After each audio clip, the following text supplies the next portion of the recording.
Hi everyone, this is Prasha and welcome to our STEM Stories episode number 70. If you're just joining us on this podcasting journey, make sure to listen to our 70 wonderful episodes. We have interviewed people in science, technology, engineering, and mathematics from many diverse backgrounds and professions from around the world. This podcast can be used as a great resource in classrooms or in company and work settings.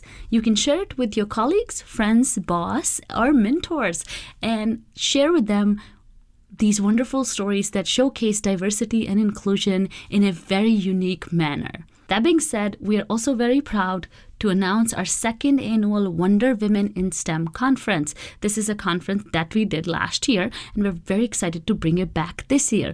Links are in the episode notes, and you can register on early bird pricing till September 17th. You can also apply to be a speaker by September 21st, and the application link is also in the episode notes.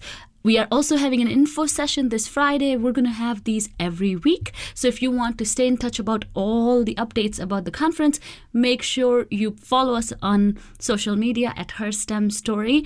And also, please subscribe to our mailing list at herstemstory.com. So let's get started. Today's episode is super special because Sophie Arthur is one of my favorite science communicators online. So let's learn more about her fantastic STEM story. Welcome to Her STEM Story, a podcast about real women with extraordinary science, technology, engineering, and mathematics stories. In this show, we'll talk to some absolutely inspiring women and highlight some women-led organizations in the fields of science, technology, engineering, and mathematics. We'll learn more about their work, their struggles, and how they think we can close the gender gap in STEM professions.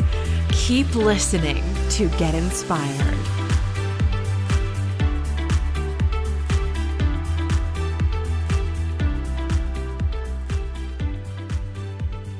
Today we are talking to a very special guest. She's one of my favorite Instagrammers. I came across her in the early days of Her STEM Story. Our guest today is Dr. Sophie Arthur, a science communicator officer at MRC London Institute of Medical Sciences. She transitioned from being a scientist to pursuing a full-time career in science communication because of her love for science writing and after creating a successful science blog called Sophie Talks Science. Her blog won the Best Blog Award in the Education category at the UK Bloggers Awards in 2018. Sophie recently finished her Ph.D. in stem cell biology from the University of Southampton, UK.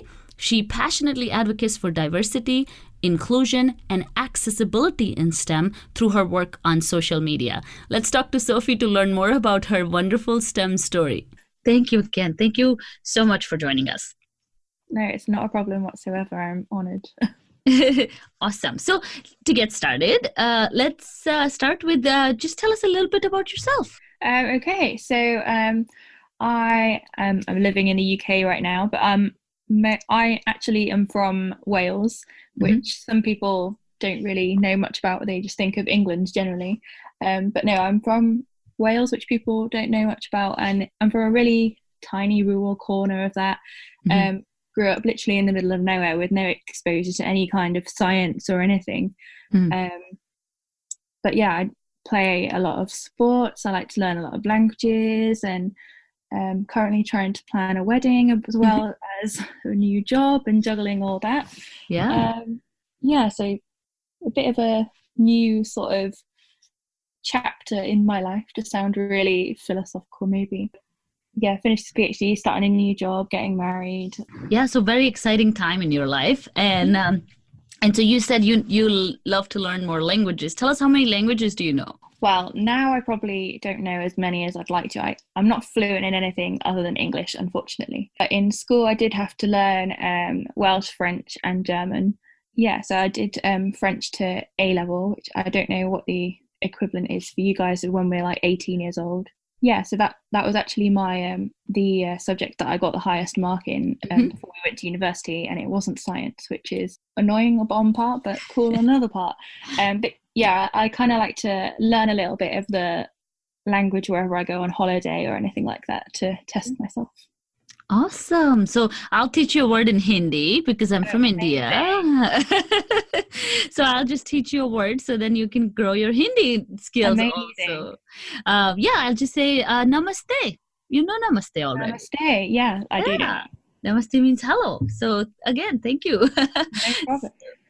So tell us a little bit about so you got your PhD last year, and you of course chronicled it through your blog, which is incredible. It was selected for the UK Blog Awards, and you also won it last year, right?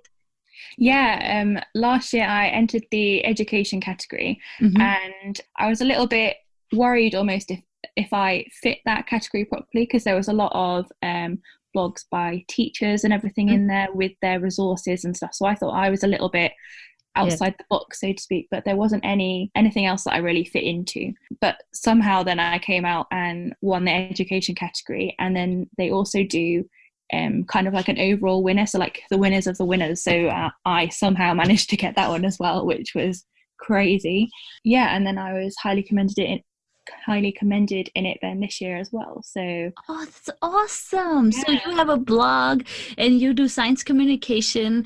So just to catch up all our listeners, because I've been following you for a long time and I know a little bits and pieces of your story, but for our listeners, let's start at how did you realize and when did you realize that you wanted to be a scientist? I don't really think I had that moment that I was like, yes, this is for me kind of. I think throughout school, science, particularly biology, was something I was just always fascinated by. If there was kind of one moment I had to put it down to, it was probably just before like we studied for GCSE, so when you're like 15, 16 years old.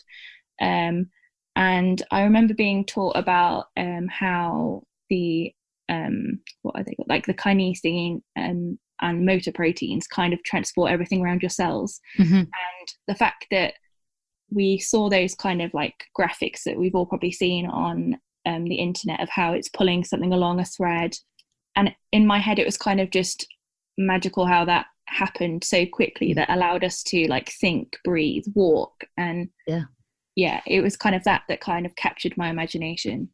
And I kind of just went on from there, really. Yeah. And so what did you go to school for then? Like how did you, what was your bachelor's in, master's and PhD? So my undergrad was in molecular and cellular biology at the University of Bath. Yeah, that's kind of self-explanatory. It was quite good though that we had a lot of options that crossed over with like the biochemistry and biology degrees as well. So while it was molecular and cellular biology, there was a lot of genetics options, a lot of neuroscience options that you could kind of specialize in kind of what you wanted under that bracket then, which was great. I then went straight from my undergraduate into my PhD. So my PhD program is called an integrated PhD. So what that means is that it was 4 years, but the first year was a master's of research degree.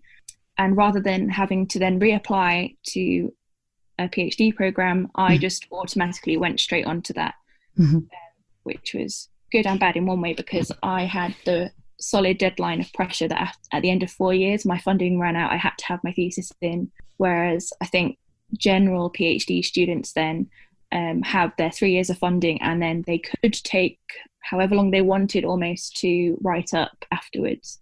But that's actually a good thing, don't you think, that you had a hard stop and you kind of got it all done? I mean, I'm sure it must be challenging, but I personally feel like if you have a deadline. I work so much better with deadlines, so I was very grateful for it, that I knew I had to be done no matter what. But obviously those last 3 months writing were very stressful. Yeah, but you should have been much more better at it because you're a blogger and you're such a great writer. So I can't imagine that must be hard for you. I hope my thesis doesn't read like my blog does. I tried to keep my blog as quite conversational, as if you're almost chatting to me as if you were reading off a page. So I hope my thesis isn't quite as casual, but but I think people don't realize like the whole how different and complicated technical writing can get. And but then you don't have to go too complicated either. But it's just so, I think the formatting is what like kills you. Like it absolutely takes you, like robs your soul. Like, at least in my case, when I had to do thesis in my master's course, like we had a master's of science and thesis. And I think it took me almost a month to just finish like the formatting, the citations and the pictures, the diagrams, the figure numbers. Oh, I was like just losing like my mind.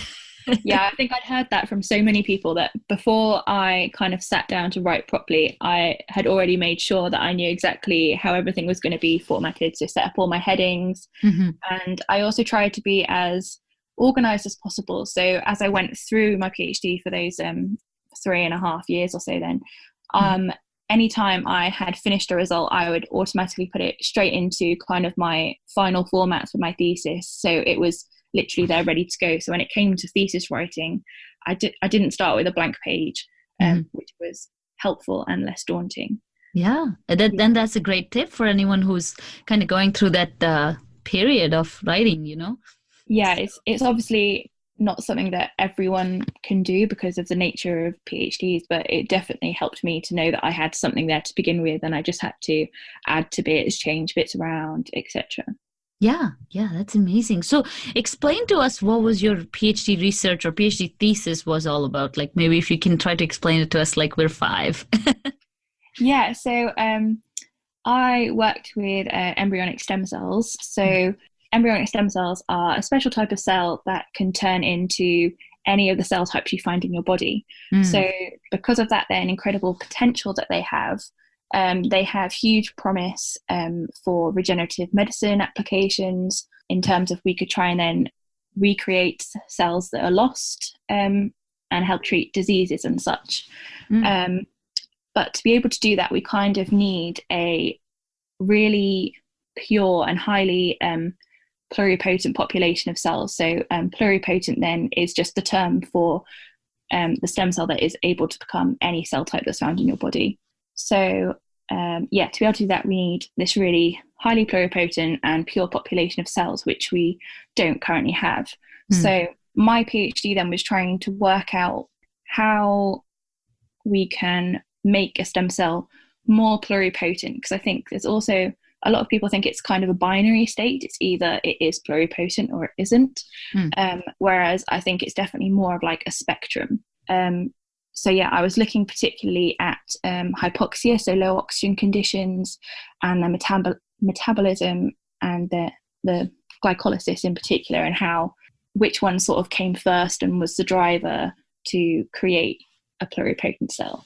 That's interesting. Kind of like a chicken and an egg story. Yeah. And it again, the stem cell research itself is, the next frontier for medicine, I would think, right? I definitely think so, but I might perhaps be biased. Yeah. But again, I think it has the potential to cure a lot of diseases, and as you're saying, if it can turn into any cells that we might need to replace or regenerate, then that sounds like the what do you call the ultimate drug? Yeah. That's the ideal anyway. Yeah, that's awesome. So through your blog and through your science communication work, you do a lot of, just communicating science and also standing up for issues that are, that are important to gender equality, but also just science in general. So what got you interested in this field of, communicating science? Well, I think I hadn't really heard about it until the second year of my PhD, really. And during that year, we kind of had to take part in the 3-minute thesis competition. And I will say that I started off not wanting to do it, and I was absolutely dreading it. But the time I took to kind of come up with the analogies for my my talk and getting creative with the one static slide that you're allowed, really kind of opened my eyes to kind of the potential. And when I did my presentation, I actually managed to get the audience to like laugh a little bit, which was crazy to me that someone would actually laugh at something I wrote. But it was kind of that triggered my imagination to the possibilities of careers and options that I could do. So it was kind of from that point that I thought, right, I'm going to write a blog about my PhD life, about science, about stem cells, because there's obviously a lot of taboo around that with the general population as well. So that's kind of how it started off. Yeah, and in the UK, I know in Canada, definitely there's a big push on science communication, and just like they have more and more programs, and I'm sure that's the same case in UK and in Europe, right? Yeah, I don't think I was aware of very many, but I think there are more and more that are popping up now. Yeah, that's awesome. I love that soapbox science. I know you take part in that. Yes, I did that last year. Yeah, and that's such a great concept. I think it's so nice that you could be, it's like a human library, right? With people who who have the research, and you have kids come up to you and you can explain it to them. And even adults can come and know more about science, which I think is so important, right? When we leave school, we totally lose touch with science if you're not working in the science field. And even if you're working in a science field, you're so siloed and you just care about what you do every day. But science is what's keeping it all together, right? Definitely. I'm just nodding along to everything you're saying. Again, your content is so awesome, but you also have a dream job. So you are a science communication officer, which is so cool, right? No, it's kind of a weird one because some people think science communicator as kind of standalone individual people almost working for themselves, doing their own sort of science communication, whereas in my job I'm actually communicating the research for the institute I work at. So it's great. I've learned about so much stuff already, and I've only been there 4 months. I've written about a lot of incredible research. Yeah, that's awesome. And so part of that is, tell us more about what a science communication officer does. Elaborate a little bit on that. Yeah, so I think first of all, as I was applying for all these kind of science communication and public engagement jobs, I would say to anyone out there that if they are interested in that, although they all might be called science communication officer or something like that, they are all very different. And so if you are applying for something like that, just check out what specifically the role is. So mine in particular, I write all the news articles on our website about anything to do with the institute then. So their research news, if any of our group heads then have had recent fellowship awards or grant awards, if there's any engagement activities that the students or the researchers have been involved with, so anything on that kind of spectrum. I also share anything about our institute then on the social media accounts, and looking now to develop kind of the digital communication strategy, so looking at how we can target which social media platforms to which audiences, and how then we can change the way we sound as an institute, that we don't want to come across too corporate and be more conversational, and how best to do that.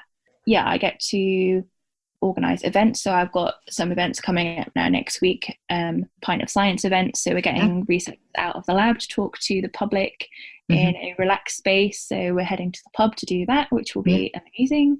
I organise a lot of events, write a lot of articles, and hopefully now in the future I'll be able to have a lot of sort of creative freedom with this digital communication strategy, whether we look at videos and podcasts and social media and all that. So very broad and very exciting. Yeah, and it definitely sounds like a dream job for people who are in science communication. Yeah, no, that's just great. And I'm so glad that, the institutes and organizations are thinking about this stuff, and social media is kind of opening those doors for all of us to, connect and communicate more effectively, which, wasn't possible 5 years ago, Yeah, no, I think the power of social media, especially for science, is very exciting for the future. Yeah, and you do a phenomenal job. So, you definitely are leading the pack on that. So have you pivoted in your STEM journey? And if so, what's been your biggest pivot? I guess, so growing up in the middle of nowhere with no real exposure to science, the only real sciencey job I thought I could do then was kind of just be a doctor, say a medical doctor. Yeah. And it's kind of, I obviously then realised I didn't want to do that. I just ended up doing my molecular biology degree, and then just thinking, I kind of like research, because I did a year in industry as part of the undergrad too. I liked research. I thought, well, I'll do my Ph.D. And I kind of just did it one step at a time. And then it wasn't until I got to my PhD where I thought, yeah, my eyes were just open to all these different possibilities of what a career is in science, which I never really knew of until I was halfway through my PhD, basically. So it's probably at that point was the turning point after my 3-minute thesis and all the extra science communication stuff that I've dabbled in and tried out and experimented with. That I thought, well, yeah, maybe I prefer doing this to being stuck in the lab and fighting with pipettes.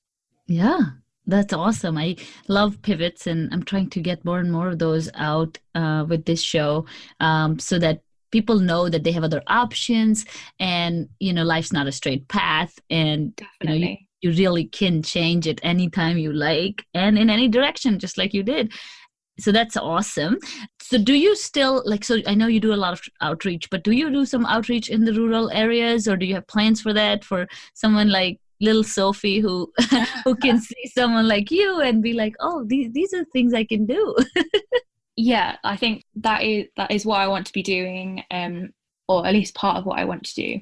It's kind of difficult kind of geographically for me right now, because I live in one place, I work in London, so I commute a long way, and I say a very long way from home, but I know with like you guys and over in North America, a distance to you is like nothing. I wouldn't say that. Like, I live 6 minutes from my work, so but I say that I've got like a 4-hour drive back home to Wales. Like, that's probably nothing to you guys over there. So that is what I'd like to do ultimately. And there are sort of projects we're doing now where I work that are working with local schools and local communities, and perhaps groups that haven't been exposed much to science, and hopefully we can maybe not necessarily inspire them to want to become scientists, but at least make them comfortable with science and discussing it. Yes, that's awesome. And so you've built this awesome brand on social media. I mean, if you post something, we all know that, that's your content. It can be recognized. So it's definitely a big brand. What will be your one piece of advice to someone who's kind of just getting started in this new, newly formed SciComm world? And, what will be that one piece that they can take from your story, maybe? I always say to people who like message me about starting up a blog or sharing stuff on Instagram is to just do it and just try things out. Take every opportunity that gets thrown your way, because I would rather try something and not like it than have never tried it in the first place. So like, I, during my PhD, did 2 internships. So one was a digital marketing one and one was the science communications one. They kind of opened up my eyes to other opportunities that I could do and different career paths that I could go down. I'm not very good at it, but definitely networking. So just opening as many doors as possible, getting as much experience in anything. And that even goes for then science communication as well. It might be that writing is more your thing. It could be you might want to make videos, you might prefer to do a podcast. So just try everything out once and see which fits what you want to portray better and how it represents you better. And with all that going on, how did you find time? I have no idea. I honestly seriously don't know, but I think I was very it was nice working in the lab with the flexibility. So there was sometimes that I was waiting for my Western blot to transfer for 2 hours so I could work on my internship for 2 hours in the break. And I think it was the flexibility of working in the lab then. Yeah, and I think people just maybe don't realize that they have those opportunities and they can use this free time while their experiments are running, or, while something else is going on, or they're waiting on some results. I feel like they get in their way when it comes to, oh no, I have to focus on this. But when you venture and explore other things, especially on the creative side, that helps you with I'm sure it helped you with your thesis and your research and just the way you probably thought about things. It opens so many doors, and your creative juices start flowing and you're like, oh, okay, now, this thing helps this thing get better, so let me do more of this.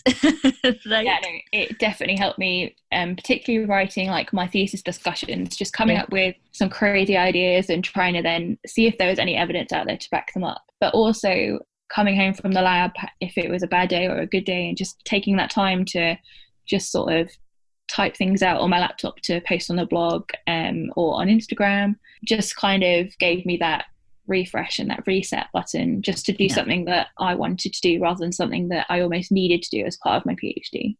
Yeah, it definitely energizes you, right? I mean, that's the thing. Definitely. It gives you more energy to do the other stuff that consumes your energy.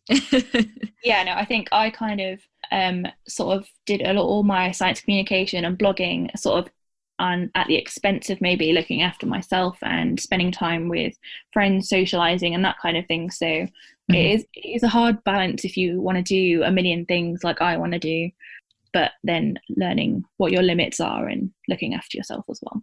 Yeah. Self-care is a big thing. And, a lot of social media accounts are helping with that. And, I know you talk about it. I know, it's a great topic. And I think it's time that it's discussed more and more, just like mental health and stuff like that. So in a couple of sentences, what do you think people can take away from your story? Oh, that's a good question.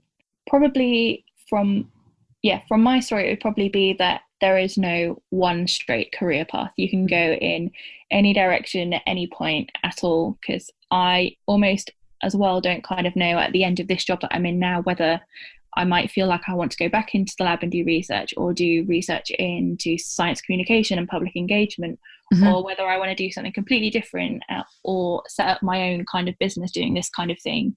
Like there's no right or wrong answer, and it's all about experimentation. Yeah, that's awesome.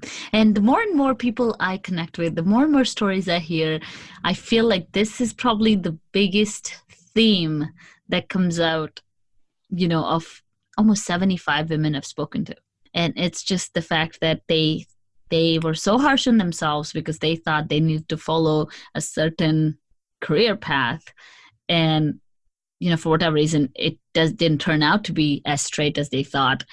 But also the fact that it wasn't as straight as they thought is what made it more and more interesting to stick with it and to kind of figure out where do I fit.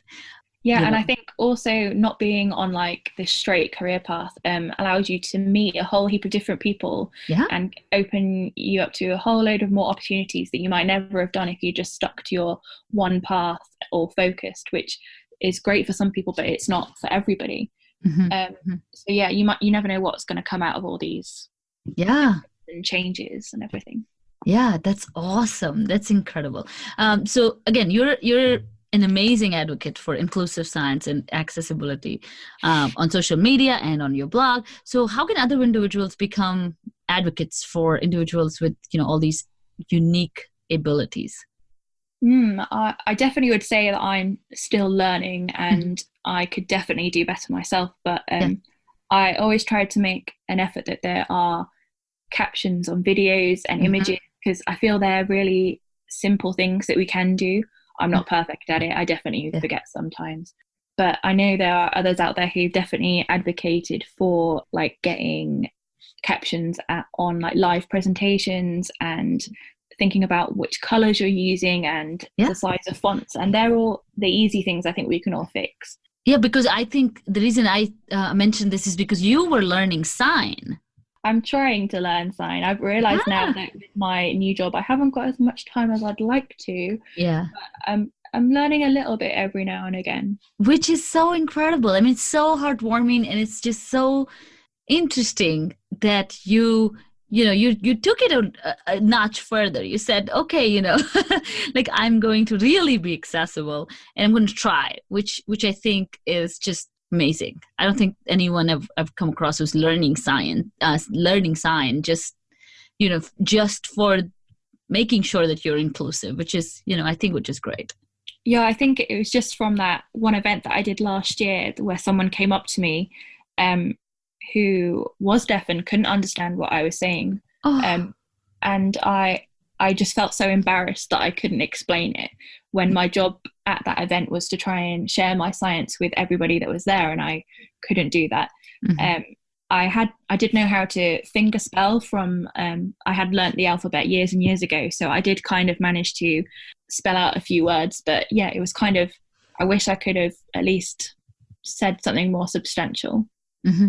Which is so nice. I think that's such a great story. And I think we just don't realize the whole inclusivity and accessibility part of not just science, but the world we live in is very diverse, and it's getting diverse by the day. And I'm glad that social media is talking about all these things and opening these kind of, nuances that, and this one isn't, but I'm just saying, like, there's so much more, like the contrast, right? The contrast of the word, the quotes and stuff that you're writing. If it's not a good contrast, people with, vision issues cannot read it, or even the captions, or even just recognizing, that there are other people out there who may not be like us, and being more empathetic. No, I think it's the next stage where it's kind of thinking about diversity with terms of like gender and all the whole spectrum that goes on there. My mind's gone blank with all these words. Intersectionality, right? That's the word I was looking for. The big buzzword. There was definitely a time where I felt, because I didn't fit into a certain bracket, that maybe I couldn't advocate for it. But I definitely realize now that I have a platform, and it is my responsibility to do that as well. And I think it's more like I think it's a lot of it is kindness. I feel like if we recognize that other people may not have enough opportunities like we do, then we can come from a place of, just being more kinder in the way we deliver our message, instead of just saying, hey, do this, and, you'll get this outcome, when, by the way, I don't have this, and this. So how do I even do this? Which is, a great example is like people say, oh, you should work hard to be an entrepreneur. But guess what? If you're an immigrant in America, you have 18 steps before you can work hard to get a visa, and people just don't realize that. And, so there's a lot of things that come in the way of like actually acting on an opportunity for people who may not look like us, or who may not be from the same background as us. So if we are just like more thinking or empathetic towards them, our message will be received by more people, right? Yeah, and definitely just kind of just respecting other people's opinions. I'm a firm believer in the fact that you don't always have to agree with somebody, but you have to listen to their opinion and try and understand it and look at it from their perspective. So yeah, I'm always up for kind of a discussion about things. Like, some people might not agree with anything I post, but then I want to hear their side of the story, and then I try and explain my side of the story, so we can all sort of learn from different perspectives. Yeah, I feel like whatever happened to healthy debates, when we were in school, we would do all those debates. I was an English orator in school, and we would have debate competitions, and, we'll be best friends, running against each other on different topics. And it was just so enriching to see both sides of the story and still be able to be friends at the end of it. And I feel like that's kind of just gone out of the window after social media started, and people got, pretty defensive about stuff. Yeah, no, like I agree with you. Yeah. And I think if we lead from kindness and just, not trying to twist it or think about it in a way that, oh, they want to embarrass us or disrespect us, but we go from a place of, okay, tell me more, that I think those 3 words are just magical. Yeah, definitely. It's if I ever kind of not like push back against people's opinions, it's just because I want to learn about their thinking and where they're coming from. It's never because I'm kind of, no, you can't think that. I just want to learn more. Yeah, that's awesome. So before we let you go, tell us, what's your favorite book? So I'm not a massive reader, especially after doing a Ph.D. and all that. I had very little time for reading, and I'm trying to restart that now. Yeah. So one I've read recently that I really loved was Hello World by Hannah Fry. That was amazing, so I would definitely recommend that one. But all-time favorite, it's just got to be Harry Potter, I think. Oh my god, Harry Potter again. Yeah, it's probably a common answer. Yes, it is the most answered book, like the most favorite book on our show in the past. I say 75 people I've spoken to, maybe around 75, 80, but Harry Potter is the most popular choice. Yeah, I'm not surprised. Thank you again, Sophie, for everything that you do. and for being on the show. Thank you very much. No, thank you for having me. And that was Sophie with her amazing STEM story. Please use the links in the episode notes to follow Sophie and her amazing work. Don't forget to learn more about our Wonder Women in STEM 2019 online conference by using the links in the episode notes. Please sign up for our mailing list at herstemstory.com to be the first one to learn all about the updates of the conference. You can join from anywhere in the world and you can interact with the speakers. This is going to be an immersive experience, so you don't want to miss it. We'll see you again next week. Thank you so much for listening. Bye.